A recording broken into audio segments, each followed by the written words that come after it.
Vamos falar de saúde? Ontem foi o Dia Mundial da Conscientização da Esclerose Sistêmica, uma doença autoimune que ataca os vasos sanguíneos e a pele e muitas vezes é confundida com esclerose múltipla. Vamos conversar ao vivo sobre isso com a doutora Carolina Miller, coordenadora da Comissão Científica de Esclerose Sistêmica da Sociedade Brasileira de Reumatologia. E você pode participar com perguntas ou mensagens pelo WhatsApp. 99313-9599. Doutora, boa tarde, bem-vinda. Muito obrigado por aceitar o nosso convite. Boa tarde, Diego. Eu que agradeço. É uma satisfação poder estar falando de esclerose sistêmica aqui com vocês. Prazer é nosso, doutora, de recebê-la para informações tão importantes, né? Vamos começar conceituando, então, doutora, o que é a esclerose sistêmica? Ela realmente é confundida com esclerose múltipla? Tem muita diferença? Ela é completamente diferente, só o nome, esclerose, mas existe essa confusão realmente. A esclerose múltipla é uma doença neurológica, degenerativa, desmielinizante, né? Faz uma degeneração dos axônios. A esclerose sistêmica é uma doença reumatológica, autoimune, que quer dizer que gera anticorpos contra estruturas do próprio organismo.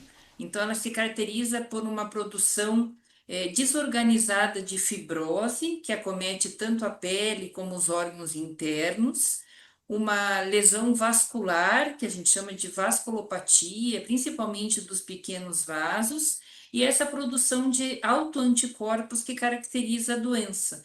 Então, é uma doença multissistêmica que acomete vários órgãos, que acomete principalmente as mulheres e ela está presente em todas as regiões do mundo, né? De uma forma diferente, afeta populações de uma forma distinta, mas acomete todas as regiões do mundo. Como é feito o diagnóstico, doutora? E qual a importância de um diagnóstico precoce? Hoje, o que a gente mais batalha, né, na esclerose sistêmica é justamente esse diagnóstico precoce, porque ele é muito importante para que o quadro não avance, justamente que a gente possa identificar esse paciente numa fase mais precoce de doença. Então, o diagnóstico da esclerose sistêmica, ele é baseado tanto nas manifestações que o paciente apresenta, a gente se utiliza também de exames clínicos, exames de sangue, exames como de imagem, de tomografia de pulmão, de função pulmonar, exames de coração, de ecocardiograma, mas o mais importante, eu diria, é a gente suspeitar da doença, né, nessas fases iniciais, como você falou.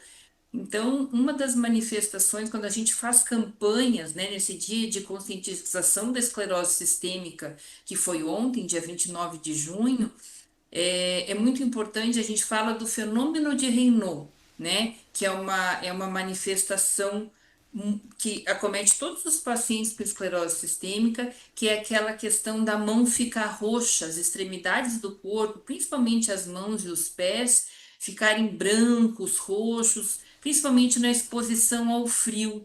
Então, a gente orienta muitos pacientes que, quando eles apresentem esse quadro, de mãos brancas e roxas, principalmente quando isso surge numa certa idade, o que não é normal, que eles procurem um atendimento médico, que eles façam uma devida investigação desse quadro. O reumatologista é um médico muito especialista nessa investigação do fenômeno de Raynaud, que a gente entende esse quadro como uma alteração da vasculatura, uma resposta anômala ao frio. Os vasos se fecham e na esclerose sistêmica a gente sabe de que, além dessa resposta dos vasos contraírem ao frio, existe uma lesão desse vaso também, que a gente vê por uma investigação específica com exames, que um deles principalmente é o exame de capilaroscopia periungueal. Então a gente orienta esses pacientes, essas pessoas que manifestam principalmente o fenômeno de Raynaud e uma outra alteração precoce também da esclerose sistêmica é o refluxo, é a azia, o refluxo gastroesofágico, a azia, são manifestações iniciais que a gente orienta a população a procurar avaliação. Doutor, o Carlos Castro, de Volta Redonda, pergunta se a esclerose tem cura ou se, uma vez diagnosticada, ela exige um tratamento permanente. É uma pergunta super importante do Carlos, né? Uma vez então diagnosticada a doença, esse paciente ele vai receber, vai ser feita uma investigação minuciosa dos órgãos afetados pela doença. Como a gente já falou, o quadro pode afetar vários órgãos internos, então desde a pele, né, que afeta externamente, pode fazer um acometimento menos ou mais extenso da pele, pode afetar o trato digestivo, boca, esôfago, estômago, afetando a digestão, a parte intestinal, o coração, o pulmão é um órgão que sempre a gente presta muita atenção na esclerodermia, pode acometer tanto a parte do tecido pulmonar, fazendo fibrose, e também a artéria pulmonar, fazendo hipertensão da artéria pulmonar. Então, a gente sempre faz essa investigação, independentemente se o paciente apresenta ou não sintomas. Pode afetar rim menos comumente, mas a gente faz a investigação também.